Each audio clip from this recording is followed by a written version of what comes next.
So ரீசெண்டா research நடத்துனதுல 62% of the women வந்து கேரியர் கேப் ஃபேஸ் பண்றாங்க, especially in India comparatively other கண்ட்ரீஸை பொறுத்த வரைக்கும்.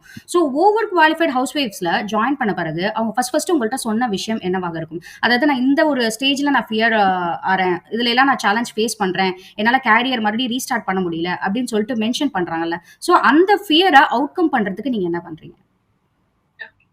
முக்கியமா முதல்ல வந்து இந்த கெரியர் கேப் எதனால வருது அப்படின்னா 2 காரணங்கள் தான். ஒண்ணு வந்து கல்யாணத்துக்கு அப்புறமா. ஸோ ஹஸ்பண்ட் வந்துட்டு வேற இடத்துல வந்து ஒர்க் பண்ணுவாங்க. ஸோ இவங்க வந்து ஒர்க் பண்ணிட்டு இருந்தாங்கன்னா அதை விட்டுட்டு ஹஸ்பண்ட் எங்க இருக்காங்களோ அந்த இடத்துக்கு மூவ் ஆகுற மாதிரி இருக்கும். ஸோ அதனால நிறைய பெண்கள் வந்து கல்யாணத்துக்கு அப்புறமா வேலை செய்ய முடியல.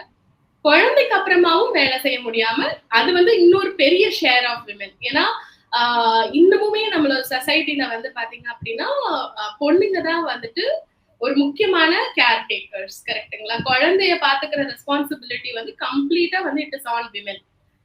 ஒரு அப்பா வந்து எப்படி பணம் சம்பாதிச்சே ஆகணுங்கிற கட்டாயம் இருக்கோ அதே மாதிரி ஒரு அம்மா வந்து தன்னோட குழந்தைங்களையும் தன்னோட குடும்பத்தையும் பாத்துக்கிறது தான் முதல் ப்ரையாரிட்டி அப்படிங்கிற எக்ஸ்பெக்டேஷன் தான் இந்த சொசைட்டில இருக்கு.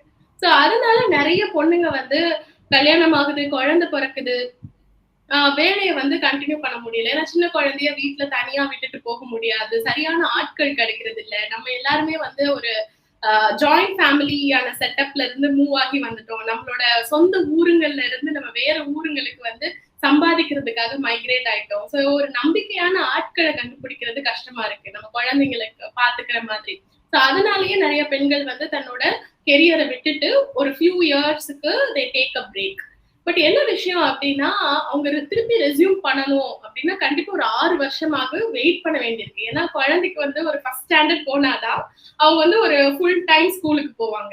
அப்பதான் நம்ம ஒரு ஃபுல் டைம் ஜாப் வந்து எடுக்க முடியும். வீட்டை விட்டு வெளியிலேயே அப்பதான் வந்து ஃபுல் ஃபிளெஷ்டா வந்து வர முடியும். ஸோ ஒரு 6 வருஷம் பிரேக் விழுந்துருச்சு அப்படின்னா அவங்க படிச்ச சப்ஜெக்டும் சரி, அவங்க வேலை பார்த்த இண்டஸ்ட்ரியும் சரி கம்ப்ளீட்டா சேஞ்ச் ஆயிடும்.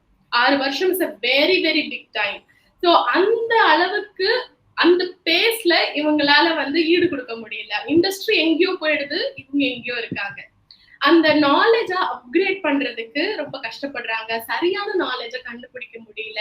முக்கியமா செல்ஃப் கான்பிடன்ஸ் வந்து இந்த பீரியட்ல ரொம்ப குறைஞ்சிருது. ஏன்னா இங்க எல்லாரும் நான் இதை நிறைய இடத்துல சொல்லியிருக்கேன், இங்கேயும் பதிவு பண்றேன். நிறைய விமனுக்கு வந்து இந்த பீரியட்ல என்ன ஆயிடும் அப்படின்னா தன்னை தவிர மித்த எல்லாரும் முன்னேறி போறாங்கன்ற ஃபீலிங் வந்துடும். எக்ஸாக்ட்லி. தான் மட்டும்தான் இந்த இடத்துல இருக்கோம், மித்த எல்லாரும் நம்மளை விட முன்னேறி போயிட்டாங்க, நமக்கு மட்டும்தான் எதுவுமே தெரியல அப்படிங்கிற ஒரு ஃபீலிங் வந்துட்டதுனாலேயே அந்த கான்பிடன்ஸ் குறைஞ்சிருது. சோ இந்த 2 இடத்தையுமே வந்துட்டு ஓவர் குவாலிஃபைட் ஹவுஸ் ஒய்ஃப் வந்து சப்போர்ட் பண்ணுது. முதல் விஷயம் ரிலையபிளான ஆப்பர்ச்சுனிட்டிஸ் வந்து கண்டுபிடிச்சு கொடுக்குது. அதாவது இன்டர்நெட்ல பாத்தீங்கன்னா இப்போ வந்து ஒரு கணினி உலகம், எங்க போனாலும் இன்டர்நெட் இருக்கு. ஆப்பர்ச்சுனிட்டிஸ கண்டுபிடிக்கிறதுங்கிறது பிரச்சனையே இல்லை. ஆனா சரியான ஆப்பர்ச்சுனிட்டிஸ நம்பக தகுந்தமான ஆப்பர்ச்சுனிட்டிஸ கண்டுபிடிக்கிறது தான் இப்ப பிரச்சனை. சோ அந்த இடத்துலதான் ஓவர் குவாலிஃபைட் ஹவுஸ் ஒய்ஃப் வந்து சப்போர்ட் பண்ணுது. சூப்பரா சொன்னீங்க.